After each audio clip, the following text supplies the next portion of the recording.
Les amateurs de sport se souviennent sans doute de sa médaille d'or en canoë biplace aux Jeux d'Atlanta en 1996, mais eux, comme les autres, découvrent aujourd'hui différemment Wilfried Forgue. Depuis environ 6 mois, c'est désormais sous le prénom Sandra qu'on la connaît. Elle raconte sa transition de genre dans les pages de l'équipe. C'est en septembre 2016 que Sandra a pris la décision d'entamer sa transition. Il y a un événement qui a tout fait basculer alors que, jusque-là, elle menait un combat au quotidien, et s'était construit un mur social. Ce moment est très précis et très bête. Un jour, ma femme a eu besoin d'aller chercher des Legos dans une pièce où elle n'allait jamais et où je cachais mes affaires. Mes vêtements, féminins, séchaient pile sur les boîtes de Lego, j'ai alors tout mis sur la table, dit-elle. Un mal pour un bien. Ces dernières années, je souffrais vraiment.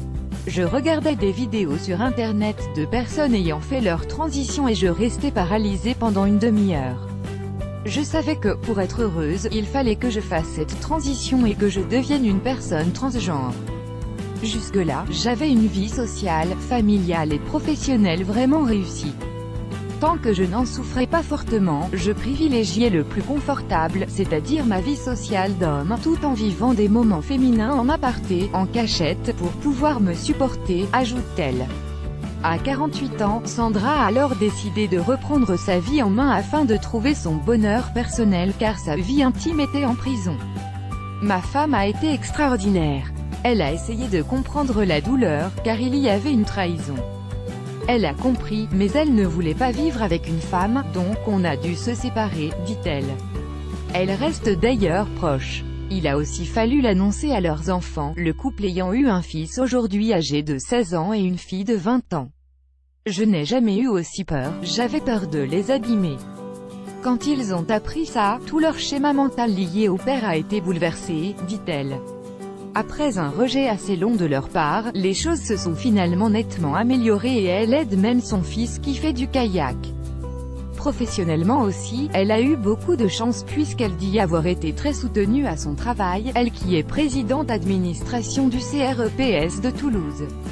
En revanche, au niveau de l'État, tout n'est pas encore simple car ses papiers d'identité sont toujours à son ancienne identité. Avant, il fallait être opéré ULement. Aujourd'hui, ce n'est plus obligatoire, dit-elle. Elle monte un dossier pour obtenir le changement de nom tout en continuant sa transition. Ce sont des difficultés que rencontrent de nombreuses personnes trans et dont parlait cette semaine Jonas Ben Hamed, Plus belle la vie, sur le plateau de Quotidien. Sandra reçoit un traitement hormonal qui agit sur plusieurs parties du corps. Après, c'est beaucoup plus intime et des interventions plus lourdes, dit-elle, en faisant référence au changement de E. Pour moi, l'objectif est d'être perçue socialement comme une femme, Thomas Montet.